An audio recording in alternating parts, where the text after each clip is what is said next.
ఎఫెసీయులకు రాసిన పత్రిక 4వ అధ్యాయము. కాబట్టి మీకు సమాధానమను బంధము చేత ఆత్మ కలిగించు ఐక్యమును కాపాడుకొనుట యందు శ్రద్ధ కలిగిన వారై ప్రేమతో ఒకరినొకడు సహించుచు మీరు పిలువబడిన పిలుపునకు తగినట్లుగా దీర్ఘశాంతముతో కూడిన సంపూర్ణ వినయముతోనూ సాత్వికముతోనూ నడుచుకొనవలెనని ప్రభువును బట్టి ఖైదీనైన నేను మిమ్మను బతిమాలుకొనుచున్నాను. శరీరం ఒక్కటే, ఆత్మయు ఒక్కడే. ఆ ప్రకారమే మీ పిలుపు విషయమై ఒక్కటే నిరీక్షణ యందుండుటకు పిలువబడితిరి. ప్రభువు ఒక్కడే, విశ్వాసం ఒక్కటే, బాప్తిస్మం ఒక్కటే. అందరికీ తండ్రి అయిన దేవుడు ఒక్కడే. ఆయన అందరికీ పైగా ఉన్నవాడై అందరిలోనూ వ్యాపించి అందరిలో ఉన్నాడు. అయితే మనలో ప్రతివానికిని క్రీస్తు అనుగ్రహించు వరము యొక్క పరిమాణము చొప్పున కృప ఇయ్యబడెను. అందుచేత ఆయన ఆరోహణమైనప్పుడు చెరను చెరగా పట్టుకొని పోయి మనుషులకు ఈవులను అనుగ్రహించునని చెప్పబడి ఉన్నది. ఆరోహణమాయననగా ఆయన భూమి యొక్క క్రింది భాగములకు దిగిననియు అర్థమిచ్చుచున్నది కదా. దిగినవాడు తానే సమస్తమును నింపునట్లు ఆకాశ మండలములన్నిటికంటే మరి పైకి ఆరోహణమైన వాడునై ఉన్నాడు. మనమందరము విశ్వాస విషయములోను దేవుని కుమారుని గూర్చిన జ్ఞాన విషయములోను ఏకత్వము పొంది సంపూర్ణ పురుషుల మగు వరకు, అనగా క్రీస్తునకు కలిగిన సంపూర్ణతకు సమానమైన సంపూర్ణత కలవార మగు వరకు ఆయన ఈలాగు నియమించెను.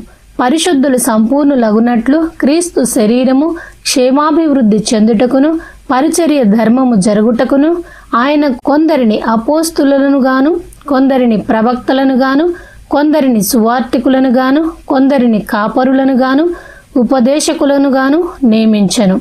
అందువలన మనమిక మీదట పసిపిల్లలమై ఉండి మనుష్యుల మాయోపాయముల చేత వంచనతోనూ తప్పు మార్గమునకు లాగు కుయుక్తితోనూ గాలికి కొట్టుకొని పోవునట్లు కల్పింపబడిన ప్రతి ఉపదేశమునకు ఇటు అటు కొట్టుకొని పోవచ్చు అలల చేత ఎగురగొట్టబడిన వారమైనట్లుండక ప్రేమ కలిగి సత్యము చెప్పుచు క్రీస్తు వలె ఉండుటకు మనమన్ని విషయములలో ఎదుగుదము.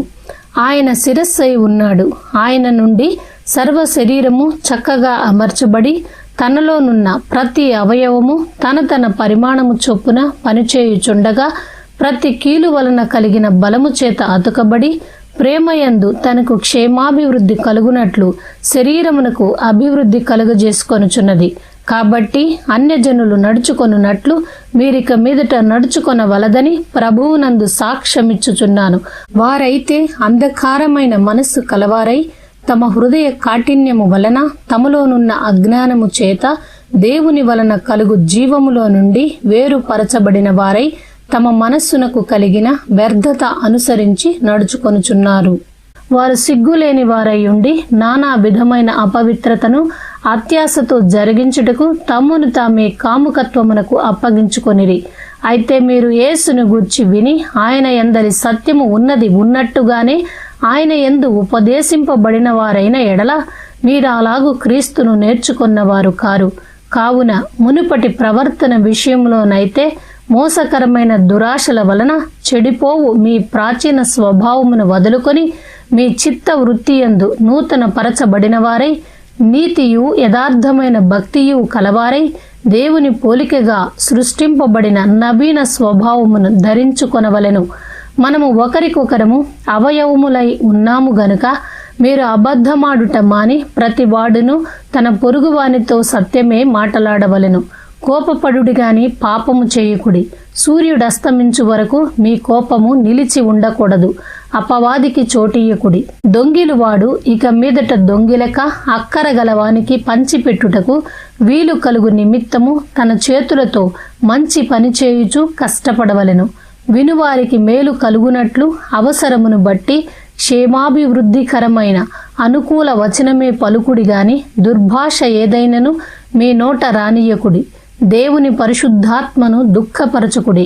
విమోచన దినము వరకు ఆయన యందు మీరు ముద్రింపబడి ఉన్నారు. సమస్తమైన ద్వేషము, కోపము, క్రోధము, అల్లరి, దూషణ, సకలమైన దుష్టత్వము మీరు విసర్జించుడి. ఒకని ఎడల ఒకడు దయ కలిగి కరుణా హృదయులై క్రీస్తునందు దేవుడు మిమ్మును క్షమించిన ప్రకారము మీరును ఒకరినొకరు క్షమించుడి. 5వ అధ్యాయము. కావున మీరు ప్రియులైన పిల్లల వలె దేవునిని పోలి నడుచుకొనుడి. క్రీస్తు మిమ్మును ప్రేమించి పరిమళ వాసనగా ఉండుటకు మన కొరకు తన్ను తాను దేవునికి అర్పణముగాను బలిగాను అప్పగించుకొనెను. అలాగుననే మీరును ప్రేమ కలిగి నడుచుకొనుడి. మీలో జారత్వమే కాని ఏ విధమైన అపవిత్రతయే కాని లోభత్వమే కాని వీటి పేరైనను ఎత్తకూడదు. ఇదే పరిశుద్ధులకు తగినది. కృతజ్ఞతా వచనమే మీరు ఉచ్చరింపవలెను. కాని మీరు బూతులైనను పోకిరి మాటలైనను సరసోక్తులైనను ఉచ్చరింపకూడదు. ఇవి మీకు తగవు. వ్యభిచారి అయినను అపవిత్రుడైనను విగ్రహారాధికుడై ఉన్న లోబి అయినను క్రీస్తు యొక్కయు దేవుని యొక్కయు రాజ్యమునకు హక్కుదారుడు కాడను సంగతి మీకు నిశ్చయముగా తెలియను. వ్యర్థమైన మాటల వలన ఎవడునూ మిమ్మను మోసపరచనీయుకుడి. ఇట్టి క్రియల వలన దేవుని ఉగ్రత అవిధేయులైన వారి మీదకి వచ్చును గనక మీరు అట్టి వారితో పాలివారై ఉండకుడి. మీరు పూర్వమందు చీకటి అయి ఉంటిరి, ఇప్పుడైతే ప్రభువునందు వెలుగై ఉన్నారు. వెలుగు ఫలము సమస్త విధములైన మంచితనము నీతి సత్యమను వాటిలో కనపడుచున్నది. కనుక ప్రభువుకేది ప్రీతికరమైనదో దానిని పరీక్షించుచు వెలుగు సంబంధుల వలె నడుచుకొనుడి. నిష్ఫలమైన అంధకార క్రియలలో పాలివారై ఉండక వాటిని ఖండించుడి. ఏలయనగా అట్టి క్రియలు చేయువారు రహస్యమందు జరిగించు పనులను గూర్చి మాటలాడుట అయినను అవమానకరమై ఉన్నది. సమస్తమును ఖండింపబడి వెలుగు చేత ప్రత్యక్షపరచబడును. ప్రత్యక్షపరుచున్నది ఏదో అది వెలుగే కదా. అందుచేత నిద్రించుచున్న నీవు మేల్కొని మృతులలో నుండి లెమ్ము, క్రీస్తు నీ మీద ప్రకాశించునని ఆయన చెప్పుచున్నాడు. దినములు చెడ్డవి గనుక మీరు సమయమును పోనీయక సద్వినియోగము చేసుకొనుచు అజ్ఞానుల వలె కాక జ్ఞానుల వలె నడుచుకొనున్నట్లు జాగ్రత్తగా చూచుకొనుడి. ఇందు నిమిత్తము మీరు అవివేకులు కాక ప్రభువు యొక్క చిత్తమేమిటో గ్రహించుకొనుడి. మరియు మద్యముతో మత్తులై ఉండకుడి, దానిలో దుర్వ్యాపారము కలదు. అయితే ఆత్మపూర్ణులై ఉండుడి. ఒకనికొకడు కీర్తనలతోనూ సంగీతములతోనూ ఆత్మ సంబంధమైన పాటలతోనూ హెచ్చరించుచు మీ హృదయములలో ప్రభువును గూర్చి పాడుచు కీర్తించుచు మన ప్రభువైన యేసుక్రీస్తు పేరట సమస్తమును గూర్చి తండ్రి అయిన దేవునికి ఎల్లప్పుడూ కృతజ్ఞతాస్తుతులు చెల్లించుచు క్రీస్తునందలి భయముతో ఒకనికొకడు లోబడి ఉండుడి. స్త్రీలారా, ప్రభువునకు వలె మీ సొంత పురుషులకు లోబడి ఉండుడి. క్రీస్తు సంఘమునకు శిరస్సై ఉన్నలాగున పురుషుడు భార్యకు శిరస్సై ఉన్నాడు. క్రీస్తే శరీరమునకు రక్షకుడై ఉన్నాడు. సంఘము క్రీస్తునకు లోబడినట్టుగా భార్యలు కూడా ప్రతి విషయములోనూ తమ పురుషులకు లోబడవలెను. పురుషులారా, మీరును మీ భార్యలను ప్రేమించుడి. అటువలే క్రీస్తు కూడా సంఘమును ప్రేమించి అది కళంకమైనను ముడత అయినను అట్టిది మరి ఏదైనను లేక పరిశుద్ధమైనదిగాను నిర్దోషమైనదిగాను మహిమగల సంఘముగాను ఆయన తన ఎదుట దానిని నిలువబెట్టు కొనవలెనని వాక్యముతో ఉదక స్నానము చేత దానిని పవిత్రపరచి పరిశుద్ధపరచుటకై దాని కొరకు తన్ను తాను అప్పగించుకొనెను. అటువలనే పురుషులు కూడా తమ సొంత శరీరములను వలె తమ భార్యలను ప్రేమింపబద్ధులై ఉన్నారు. తన భార్యను ప్రేమించువాడు తన్ను ప్రేమించుకొనుచున్నాడు. తన శరీరమును ద్వేషించిన వాడెవడునూ లేడు కాని ప్రతి వాడును దానిని పోషించి సంరక్షించుకొనును. మనము క్రీస్తు శరీరమునకు అవయవములమై ఉన్నాము గనక అలాగే క్రీస్తు కూడా సంఘమును పోషించి సంరక్షించుచున్నాడు. ఈ హేతువు చేత పురుషుడు తన తండ్రిని తల్లిని విడిచి తన భార్యను హత్తుకొనును, వారిద్దరును ఏక శరీరమగుదురు. ఈ మర్మము గొప్పది. అయితే నేను క్రీస్తును గూర్చియు సంఘమును గూర్చియు చెప్పుచున్నాను. మెట్టుకు మీలో ప్రతి పురుషుడును తనను వలె తన భార్యను ప్రేమింపవలెను. భార్య అయితే తన భర్త యందు భయము కలిగి ఉండునట్లు చూచుకొనవలెను. 6వ అధ్యాయము. పిల్లలారా, ప్రభువునందు మీ తల్లిదండ్రులకు విధేయులై ఉండుడి. ఇది ధర్మమే. నీకు మేలు కలుగునట్లు నీ తండ్రిని తల్లిని సన్మానింపుము. అప్పుడు నీవు భూమి మీద దీర్ఘాయుష్మంతుడవగుదువు. ఇది వాగ్దానముతో కూడిన ఆజ్ఞలలో మొదటిది. తండ్రులారా, మీ పిల్లలకు కోపము రేపక ప్రభువు యొక్క శిక్షలోను బోధలోను వారిని పెంచుడి. దాసులారా, యథార్థమైన హృదయము గలవారై భయముతోనూ వణకుతోనూ క్రీస్తునకు వలె శరీర విషయమై మీ యజమానులైన వారికి విధేయులై ఉండుడి. మనుషులను సంతోషపెట్టువారు చేయునట్లు కంటికి కనబడుటకే కాక క్రీస్తు దాసులమని ఎరిగి దేవుని చిత్తమును మనఃపూర్వకముగా జరిగించుచు మనుష్యులకు చేసినట్టు కాక ప్రభువునకు చేసినట్టే ఇష్టపూర్వకముగా సేవ చేయుడి. దాసుడైనను స్వతంత్రుడైనను మీలో ప్రతివాడును ఏ సత్కార్యము చేయునో దాని ఫలము ప్రభువు వలన పొందునని మీరెరుగుదురు.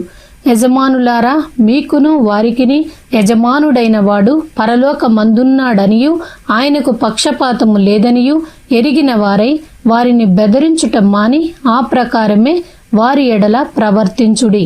తుదకు ప్రభువు యొక్క మహాశక్తిని బట్టి ఆయన యందు బలవంతులై ఉండుడి. మీరు అపవాది తంత్రములను ఎదిరించుటకు శక్తిమంతులగునట్లు దేవుడిచ్చు సర్వాంగ కవచమును ధరించుకొనుడి. ఏలయనగా మనము పోరాడునది శరీరులతో కాదు, కానీ ప్రధానులతోనూ అధికారులతోనూ ప్రస్తుత అంధకార సంబంధులకు లోకనాథులతోనూ ఆకాశ మండలమందున్న దురాత్మల సమూహములతోనూ పోరాడుచున్నాము. అందుచేతను మీరు ఆపద్దినమందు వారిని ఎదురించుటకును సమస్తము నెరవేర్చిన వారై నిలువబడుటకును శక్తిమంతులగునట్లు దేవుడిచ్చు సర్వాంగ కవచమును ధరించుకొనుడి. ఏలాగనగా మీ నడుమునకు సత్యమును దట్టి కట్టుకొని నీతియను మైమరువు తొడుగుకొని పాదములకు సమాధాన సువార్త వలననైన సిద్ధ మనస్సును జోడు తొడుగుకొని నిలువబడుడి. ఇవన్నీయుగాక విశ్వాసమును డాలు పట్టుకొనుడి. దానితో మీరు దుష్టుని అగ్ని బాణములన్నిటినీ ఆర్పుటకు శక్తిమంతులవుదురు. మరియు రక్షణయను శిరస్త్రాణమును దేవుని వాక్యమును ఆత్మ ఖడ్గమును ధరించుకొనుడి. ఆత్మ వలన ప్రతి సమయమునందును ప్రతి విధమైన ప్రార్థనను విజ్ఞాపనను చేయుచు ఆ విషయమై సమస్త పరిశుద్ధుల నిమిత్తమును పూర్ణమైన పట్టుదలతో విజ్ఞాపన చేయుచు మెలకువగా ఉండుడి. మరియు నేను దేని నిమిత్తము రాయబారినై సంకెళ్లలో ఉన్నానో ఆ సువార్త మర్మమును ధైర్యముగా తెలియజేయుటకు నేను మాటలాడ నోరు తెరచునప్పుడు దానిని గూర్చి నేను మాటలాడవలసినట్టుగా ధైర్యముతో మాటలాడుటకై వాక్శక్తి నాకు అనుగ్రహింపబడినట్లు నా నిమిత్తమును పూర్ణమైన పట్టుదలతో విజ్ఞాపన చేయుచు మెలకువగా ఉండుడి. మీరును నా క్షేమ సమాచారమంతయు తెలుసుకొనుటకు ప్రియ సహోదరుడును ప్రభువునందు నమ్మకమైన పరిచారకుడైన తుకికు నా సంగతులన్నీయు మీకు తెలియజేయును. మీరు మా సమాచారము తెలుసుకొనుటకును అతడు మీ హృదయములను ఓదార్చుటకును అతనిని మీ యొద్దకు పంపితిని. తండ్రి అయిన దేవుని నుండియు ప్రభువైన యేసు క్రీస్తు నుండియు సమాధానమును విశ్వాసముతో కూడిన ప్రేమయు సహోదరులకు కలుగునుగాక. మన ప్రభువైన యేసు క్రీస్తును శాశ్వతమైన ప్రేమతో ప్రేమించు వారికి అందరికీ కృప కలుగునుగాక. ఆమేన్.